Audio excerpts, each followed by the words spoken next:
Wealth is nothing more than a convenient fiction that we have all collectively agreed to sustain for our own survival. Every single transaction, from the smallest purchase to the largest national budget, is merely a story we tell ourselves to feel secure in an unstable world. For the past decade, I have acted as the primary author of these stories, manipulating the ledger to suit my own hidden designs. I thought I was untouchable because I understood the underlying code better than any banker. But I realize now that some stories are written in an ink that has a habit of biting back. I stare into the endless stream of data, watching the numbers shift and dance like fireflies in a dark room. Each string of golden code represents a life, a corporation, or a hidden fortune that I can rewrite with a single keystroke. It feels like absolute power, yet I know better than to believe my own hubris while I am working. I have seen what happens to those who think they are the masters of the machine without respecting its capacity for vengeance. My pupils dilate as the information floods my consciousness, grounding me in the reality that I am merely a guest in this digital cathedral. The loft is quiet, save for the hum of the cooling fans and the faint static that seems to permeate the air around me. Objects in the room are starting to destabilize, flickering in and out of existence like a bad connection on a dusty television screen. I ignore the visual glitches, focusing instead on the final lines of the rewrite that will secure our future once and for all. The brutalist concrete walls offer no comfort, yet they are the only shield I have against the intrusion of the outside world.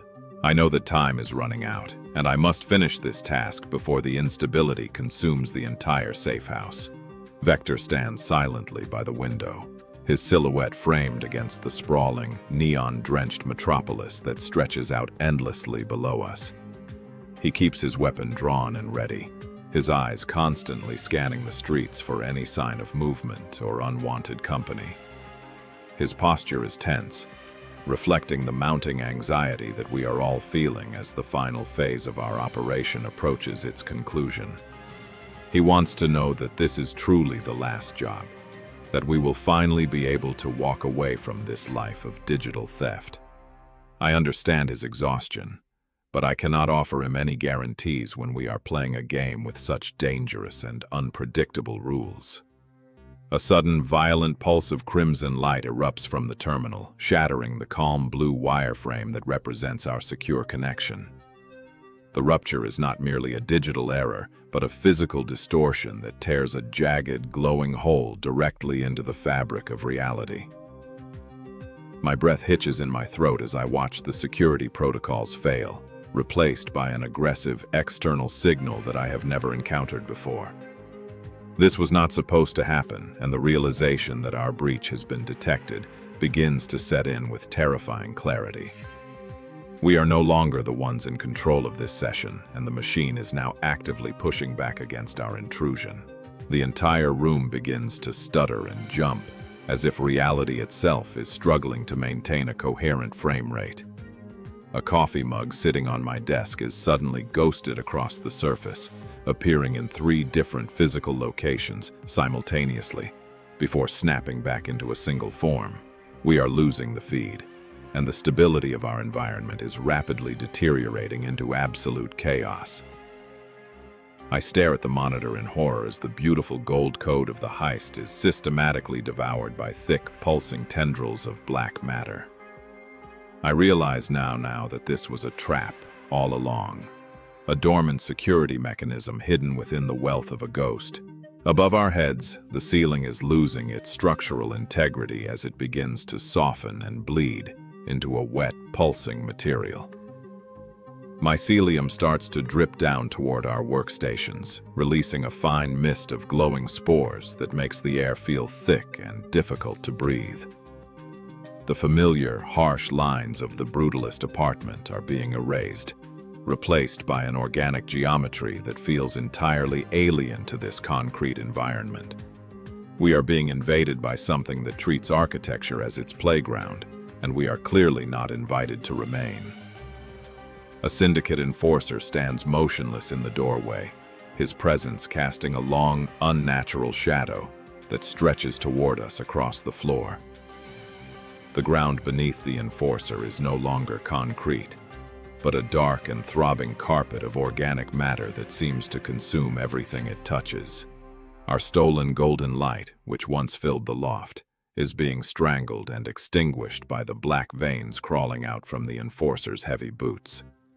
He looks at us with a calm, clinical detachment, as if he were observing insects caught in a web rather than people fighting for their lives. His voice echoes with the weight of cold authority, confirming that this entire situation is merely an automated response to our interference.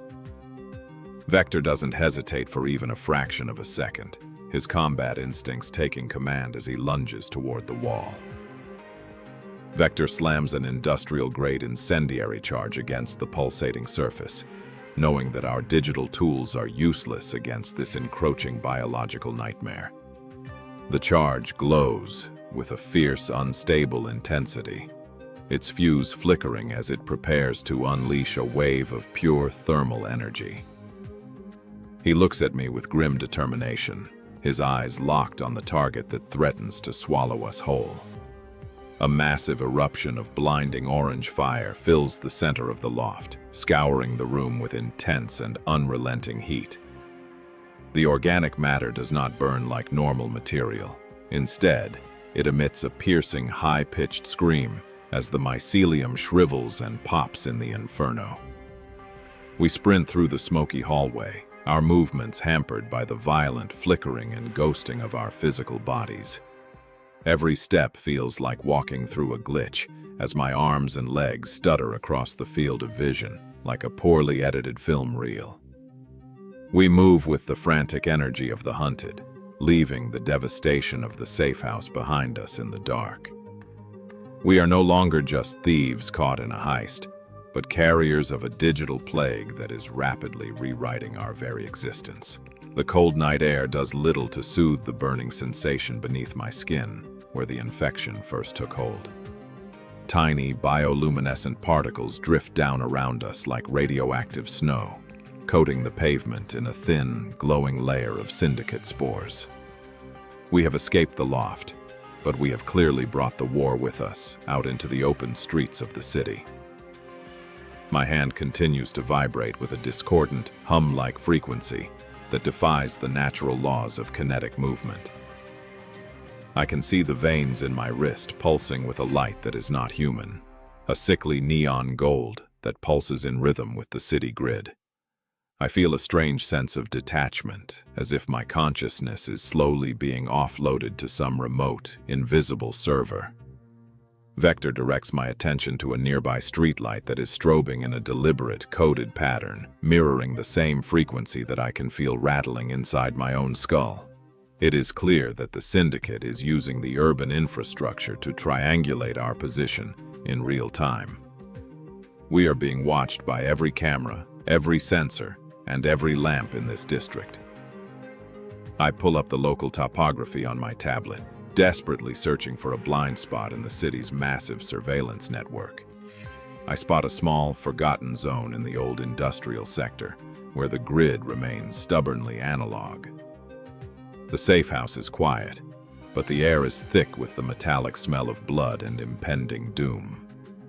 I stand before the bathroom mirror, watching the glass spiderweb with fractures that glow with the syndicate's rhythmic, pulsing light.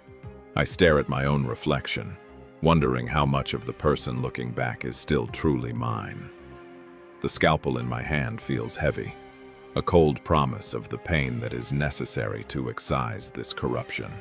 I know what I have to do to keep the infection from completing its override of my central nervous system. My hand is trembling, not from fear, but from the violent lag between my brain's intent and my body's response. The reflection of my arm begins to peel away, revealing a shimmering, digital glitch texture that makes my stomach churn with nausea. I take a deep, shaky breath, steeling my resolve for the work ahead. Vector stands guard at the door, his posture tense and his grip white-knuckled on the heavy-duty industrial heat gun. He is our only line of defense, keeping the physical world at bay while I deal with the digital enemy inside me. I bite down on a piece of leather to suppress the scream as I plunge the steel deep into my own shoulder. A flash of blinding pain radiates through my nerves, followed by the sickening sight of gold, bioluminescent blood bubbling from the wound. This liquid is not just human vitality, but a hybrid substance that is half organic and half liquid data. I have successfully removed the core of the infection, but the cost of that clarity is a searing, permanent scar. The adrenaline fades, leaving me gasping for air on the cold, hard floor of the bathroom. The subway station is a cavernous tomb of rusted steel and forgotten history, smelling of damp earth and rotting cables.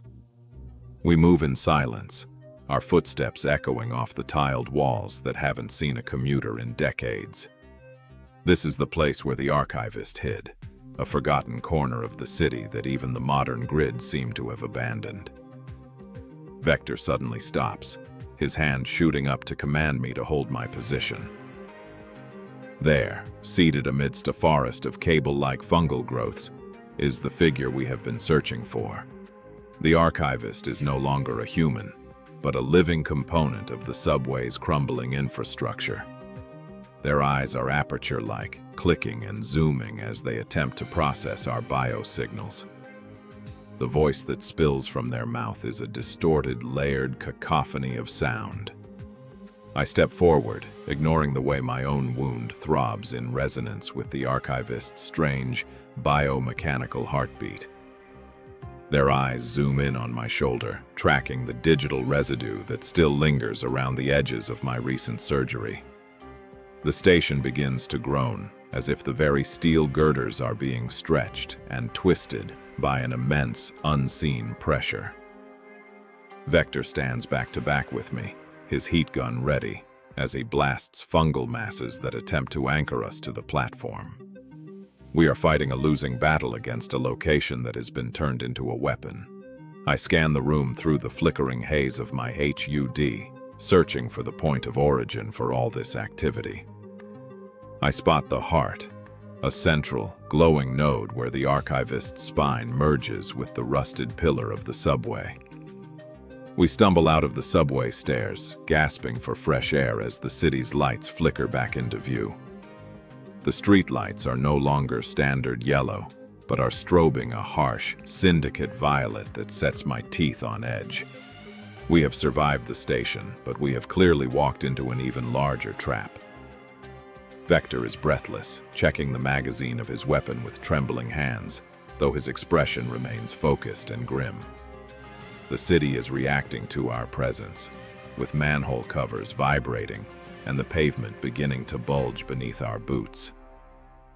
The warehouse is cold and filled with the dust of decades, a stark contrast to the pulsing heat of the city behind us. We are the survivors, but we are also the victims of a system that refuses to let us go. This is not the end of our story, but merely the start of a much longer, darker fight for what is left of the human race.